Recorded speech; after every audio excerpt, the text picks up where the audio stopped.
Okay, guys, so for writing today, I want you to start working on the middle of your nonfiction narrative story. So to do that, hopefully your beginning's done, and where we left off, they were just, your main character just learned that they're going to have a road trip through California. So we got to get that road trip going and go through the first region, which is the coastal region. What I'm doing is I'm just looking at my notes to remind myself what kind of facts I want to include. So I see I got San Francisco as one of the main cities there. Um, it's cool, wet, and foggy. There's seals and dolphins, earthquakes, and it's the most populous, which means it has the highest population. Those are in my notes right here. So those are the kind of things I need to somehow teach my reader about as I am writing.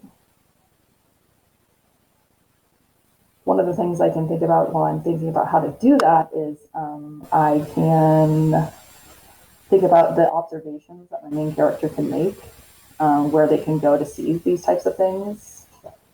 And that's what I'm going to use. So it's really, really important when you're doing this to really stick to the task at hand. The task at hand is the regions of California and teaching about them. If your character has a conversation, we're going to use dialogue, right? If there is a conversation that has really nothing to do with teaching about these regions, then that conversation does not need to happen. If there is something that the character is going to do or see that does not need to be done or seen in order to teach the readers about California regions, then don't do it. We really want to stick to the plan here. I went ahead and I started to write, so I want to show you what this looks like. So here's my beginning. I am going to go into the middle, so that part, and I am going to make like a chapter. So I called it the coastal region. I made it bold. This is what I came up with for mine. And again, like I said before, if you want to use my story and kind of help form your story, you can totally do that, right? You can take the same route as I take, try to change the dialogue up, things like that. But I don't want you to be stuck and not know what to do. So it can sound very similar to mine, and I'm okay with it because we're practicing and we're learning, right? All right, so this is what I did. All right, everybody, Stella's dad said, all aboard the Anderson Express. So I just gave her the last name, Anderson. I don't know, just popped into my brain, the first one. Stella groaned and rolled her eyes. Why do my parents have to be so cheap? She wondered. The family had spent the morning loading their minivan with their luggage and provisions for the trip. It was not time to, oh, I think I meant to say it was now time. Good thing I'm reading this again. It was now time to begin their journey. First stop, Stella's mom said as she buckled her seatbelt, San Francisco.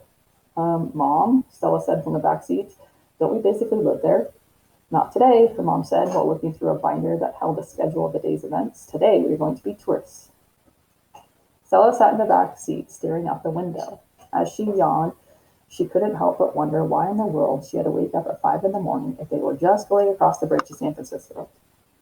As the family approached San Francisco Bay, Stella could hardly make out the distant outline of the city through the early morning fog. Okay, so pointing out, I've included San Francisco and I just made it foggy, right? The family crossed the bridge and entered the city, pulling up to their destination next to a pier. To begin our adventure, Stella's dad explained, we will take in the sights and sound of California's northern coast. The family was walking beside San Francisco Bay. Stella hugged herself and pulled her hands into her sleeves to keep warm. See, it's cold. It's cold there. The morning fog was still lingering and seemed to cover the morning like a cold, wet blanket. I don't like how I said morning twice there. I'm just going to delete morning here. Stella noticed the rocky coastline below the wooden boardwalk. As they wrapped around the side of a pier that jutted out into the bay, she suddenly heard a loud barking noise. It reminded her of the time her grandfather accidentally put too much hot sauce on his burrito. Looking into the bay, Stella could see a large group of seals sunning themselves on nearby rocks. The large males barked at the others. Stella imagined that they were giving orders. Stella was always entertained by the seals. Their whiskers reminded her of her Uncle Dennis, who had been sporting an outdated mustache for as long as she could remember. As the family watched the seals, the sun began to warm Stella's skin, and the fog gradually disappeared. The blue water sparkled against the rocky cliffs of the bay. All right, gang, Stella's dad said. Time to keep moving. We have a long drive down the California coast. Stella walked back to the car and hopped in the back. So far, the trip hasn't been too painful, she thought to herself. Maybe it won't be so bad after all. So I'm not done. If you think about what I was trying to do, I did cover a lot though. I covered San Francisco. I talked about how it was cold and foggy. Um, I talked about seals. So that is something you guys could also think about. In addition, I don't know if you guys remember this from your social studies book, but the northern coast of California and the southern coast of California are quite different. So I'm going to have my family travel down south, and we might make some observations. I don't know. We'll see. Now, I also put these little 3 stars right here. This happens in books. For example, in The Island of the Blue Dolphins, that some classes are reading right now. I kind of tried to point these out to my class. Sometimes we have like these little symbols or designs that are inserted into stories, and usually they represent like a passage of time.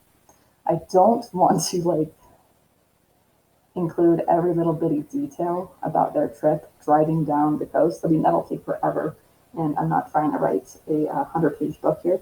So I'm going to go ahead and make use of those and just show, okay, so time's going to pass. The second part of my chapter is going to start with honk, honk, honk.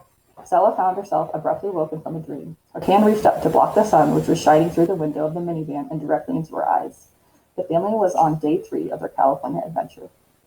So after those 3 stars, I'm going to kind of update my reader like, okay, so time has passed. They're on day 3, just so they know. Where are we? Stella asked, stretching out the words as they emerged mid-yawn. Beautiful sunny Los Angeles, Stella's mother said. Stella looked out the window and saw a sea of cars floating on an ocean of concrete. Beautiful, she thought. I'm bored, Joey moaned from the seat beside Stella. Are we there yet? Almost, said Stella's dad in the driver's seat, just as soon as we get through all this traffic. You've been stuck in the same place forever, Joey continued to whine. I have to pee. Stella looked over at her brother, who was squirming back and forth in his seat. The car inched forward and then stopped. Well, the coastal region does have the highest population, Stella's dad said. A lot of people means a lot of cars. A lot of cars means a lot of traffic. See how I stuck the population back in there? Try to hold it, honey, Stella's mom said. Next exit is ours. After a painfully long mile, Stella's family was finally able to exit the freeway, and they soon found themselves pulling up to a hotel. Stella was happy to get out of the minivan and stretch her legs. As she walked around the parking lot, she noticed some workers repairing a crack in the side of the building. Didn't we just do this last week? She overheard a man say. Feels like it, the woman answered, but I'm not going to complain. The continual earthquakes keep the jobs coming and keep my bills paid. Stella remembered reading about earthquakes in school. She knew that California, She knew that California's coastal region was a hot spot for them. Come on, Stella Bear, Stella's dad yelled, breaking her away from her thoughts. Time to get lunch and head to the beach for some swimming. Stella ran towards the hotel entrance, eager to get going. Okay, so I had to keep it going a little bit longer. I got the population in there with my traffic jam, and then I just talked about earthquakes because I talked about 2 workers having a conversation about repairing a crack from an earthquake. And then I was able to have Stella think about something she learned in school for a fact about California's coastal region. I also included swimming as recreation, which wasn't in my notes, but talking about her going swimming in the southern coastal region is another fact, potentially, that I just talked to you. Okay, so that is the end of my chapter about the coastal region. Now, it is long, and one of the reasons why it is long is because of dialogue. Remember, every time a new person talks, I have to make a new paragraph. In addition, I had to slip in 5 facts. So I was just trying to build, basically all my action was being built around teaching these things. Everything that my character did or said, like I mentioned at the beginning, was me trying to get these facts in my story, okay? I did not include anything that was not necessary. Well, maybe the part about Joey having to pee, but that was just to give a little humor there. Okay, so again, don't stress out. I know this seems long and it seems like, oh my gosh, I'm never going to do that.